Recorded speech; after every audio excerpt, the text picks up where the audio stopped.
할렐루야. 오늘도 말씀으로 주님과 동행하고 계신 여러분을 주님의 이름으로 축복합니다. 함께 보실 말씀은 에스겔 19장에서 21장이 되겠습니다. 19장은 1절을 보면 이스라엘 고관들을 위하여 애가를 쥐어 부르라 이렇게 말씀하십니다. 유다 왕가의 몰락을 예언하라는 것이죠. 유다를 암사자로 또 왕가 사람들을 사자들로 비유합니다. 그 중에 이 암사자가 한 새끼를 새끼 사자를 키워서 젊은 사자가 되었는데 무릇 뜯기를 배워서 사람을 삼키다가 이방인에 의해 갈고리로 꿰어 애굽 땅으로 끌려간 사자가 있었다라고 노래를 합니다. 이것은 요시야 왕의 아들로 애굽에 끌려간 여호아하스 왕을 가리키는 것입니다. 또 암사자가 소망 중에 기다리다가 돌아오지를 않자 다시 다른 새끼 하나를 골라서 젊은 사자로 키웠는데 이전 젊은 사자보다 더 난폭하여서 모든 것을 황폐함으로 이방 사람들이 그를 잡아 우리에 넣고 갈고리에 깨워 바벨론 왕에게로 끌고 갔다라고 노래를 합니다. 이것은 여호아하스의 뒤를 이어서 폭정을 일삼다가 바벨론으로 끌려간 여호야김 왕을 말합니다. 열왕기서에는 끌려간 내용이 나와 있지 않지만 역대기에는 끌려간 내용이 나와 있죠. 이어서 에스겔은 시드기야 왕에 대해서 노래하기를 물가에 심겨진 포도나무의 가지 중에서 키가 큰 높고 또 굵은 나무 가지, 포도나무 가지로 비유를 합니다. 이 포도나무 가지는 시드기야 왕을 이야기하는 것이죠. 그 가지는 나무가 분노 중에 뿌리채 뽑혀서 땅에 던져져서 가지들이 다 꺾이고 말라서 불에 타고 그 모습으로 광야에 심겨진다는 거죠. 그래서 아무짝에도 쓸모 없어진다는 거죠. 나무가 뿌리째 뽑히는데 그 가지가 무슨 의미가 있겠습니까? 유다가 몰락함으로 인하여 시드기야는 쓸모없는 왕이 되어버린다는 것을 뜻하죠. 게다가 하나님의 불이 그 가지에서 나와서 나무를 다 태워버린다는 겁니다. 그래서 앞으로 왕으로 세울 만한 강한 가지가 하나도 없게 된다. 유다 왕가와 왕국은 몰락해 버린다 하는 것을 예언하는 것이 19장의 내용입니다. 20장은 이스라엘의 오랜 죄악을 성토합니다. 장로 몇 사람이 에스겔에게 와서 여호와께 물었습니다. 그러니까 아마 본토로 돌아갈 날이 언제일까 물었던 것 같습니다.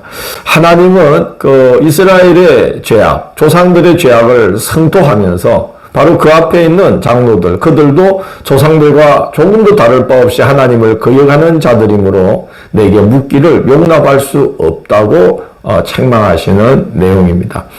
기대하던 대답 대신 조상들의 죄악을 성토하는 말을 장로들은 듣게 됩니다. 4절을 보면 너는 그들에게 그들의 조상들의 가정한 일을 알게 하여 이르라고 말씀을 하십니다. 하나님은 이스라엘을 애굽에서 이끌고 나와서 광야에 이르러 말씀하시기를 애굽의 우상들을 떠나고 눈을 끄는 바 너희들의 눈을 끄는 바 가정한 것들을 버리라고 명령하시고 내가 너희를 가나안 땅에 들이면 거기서도 마찬가지로 너희들의 눈을 끄는 바 가정한 것들과 그 땅의 우상들을 가까이 하지 말라고 명령하셨습니다. 그런데 11절 12절을 보면 하나님은 그들을 당신의 백성으로 삼은 두 가지 표징까지 주셨다고 말씀을 합니다. 하나님의 율례와 규례, 그리고 안식일을 주셨다는 거죠. 이 율례와 규례에 대해서 하나님께서 설명하시기를 사람이 준행하면 그로 말미암아 삶을 얻을 내 율례와 규례라고 말씀을 하시고 안식일에 대해서는 내가 그들을 거룩하게 하는 여호와인 줄 알게 하려고 내 안식일을 주어라고 말씀하십니다. 이 두 가지 선물을 주신 것은 하나님을 알게 되므로 생명을 얻고 거룩해지는 선물을 주신 거예요. 그런 선물을 받았으니 얼마나 큰 복을 받은 자들입니까? 그러나 그들은 뻔뻔히 하나님을 거역하여서 하나님의 분노를 촉발시킵니다. 하나님께서 그들을 멸절시키려고 작정한 게 한두 번이 아니라고 말씀을 하십니다. 그러나 자기 이름을 위해서 참으셨다는 거죠. 14절 보면 내가 그들을 인도하여 내는 것을 본 나라들 앞에서 내 이름을 더럽히지 아니하려 하였음이로다 라고 말씀합니다.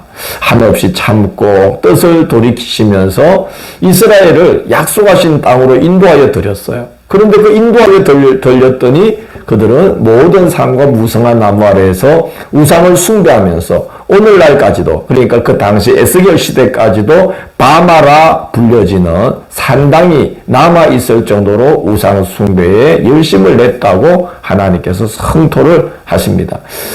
그렇기 때문에 이제 너희들이 내게 묻는 것을 용납할 수 없다라고 말씀하십니다. 그러나 33절 이하에서 보면 하나님은 장차 이스라엘에 베푸실 그 은혜의 날을 다 준비하고 있다는 말씀을 하십니다.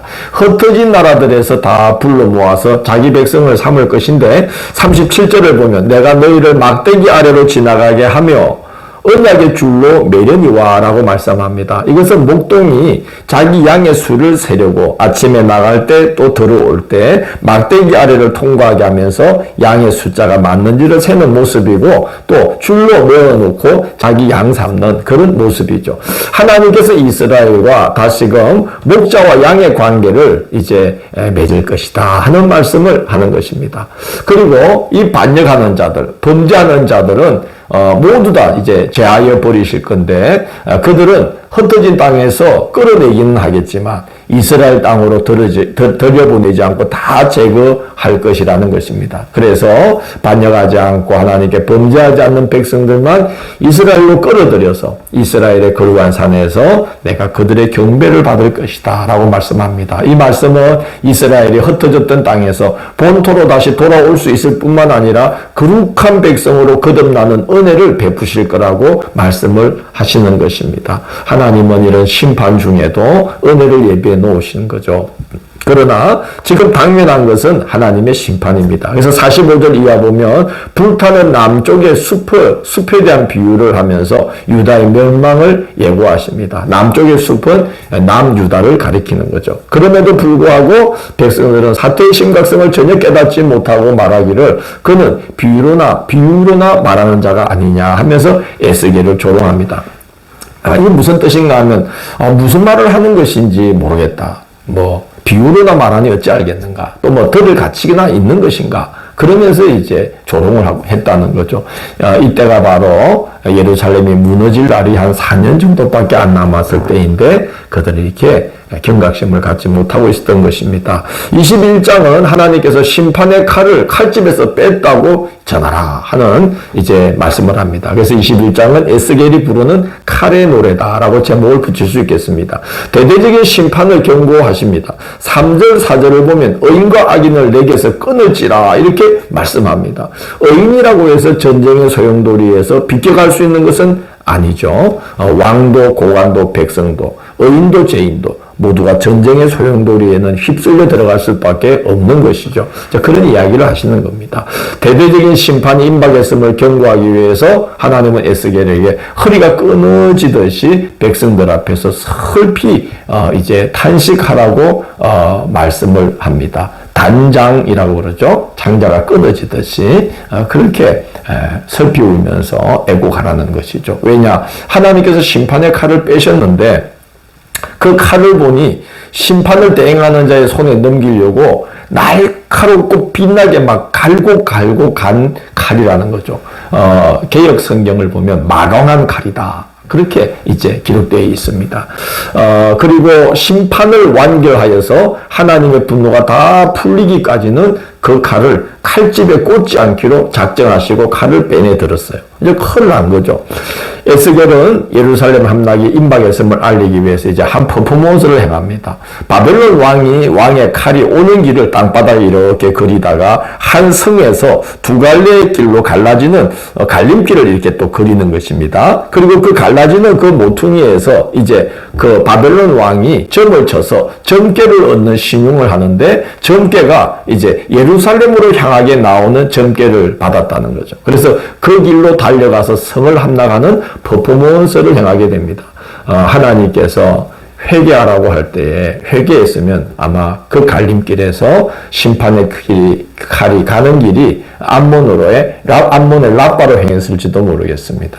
근데 이스라엘은 경고해도 들을 듣지를 않았던 거죠. 들은 척도하지를 않았습니다. 그래서 하나님의 심판의 칼이 예루살렘으로 이제 향하게 된다 하는 것을 경고합니다. 28절 이하는 암몬 족속과 그의 능력에 대한 경고의 말씀이라 이렇게 기록이 되어 있습니다. 결국은 바벨론의 칼이 잠시 암몬을 비껴가기는 하지만 결국은 암몬 족속에게도 임하여 그들이 능욕당하게 될 것이다 하는 경고입니다. 왜냐하면 바벨론을 통한 하나님의 심판은 대대적인 심판입니다. 한 시대 전체가 하나님의 심판을 직면하게 된 것이기 때문에 순서의 차이가 있을 뿐 어느 누구든지 그 어느 나라든지 그 심판 아래 놓이게 되고 왕도 고관도 백성도 그리고 의인이나 죄인이나 할 것 없이 다 함께 그 심판의 소용돌이에 휘말려 들어가지 않을 수가 없는 대대적인 심판을 이제 직면하게 된다는 것입니다. 21장 17절 보면 이런 말씀을 하죠. 나도 내 손뼉을 치며 내 분노를 다 풀리로다 라고 말씀합니다.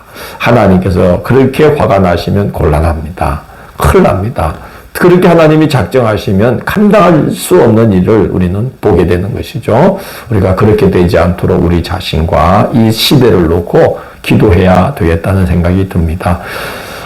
내일 9월 2일 목요일은 에스겔 22장, 23장을 그 두 여인이 한 길로 행함으로 라는 제목으로 살펴보도록 하겠습니다. 오늘도 함께해 주셔서 감사합니다. 주님, 우리가 우리 시대를 바라보고 분별할 수 있도록 인도하시고 하나님을 멀리 떠나고 하나님의 뜻을 거역하고 인간의 마땅한 도리를 역행하는 그런 일이 너무나 이 땅에 가득한 모습들을 저희들이 봅니다. 주님, 저희들이 우리 자신을 바로 세우기에 힘쓸 뿐만 아니라 이 시대를 놓고 중보하며 기도할 수 있도록 인도하여 주옵소서. 예수님 이름으로 기도드립니다. 아멘.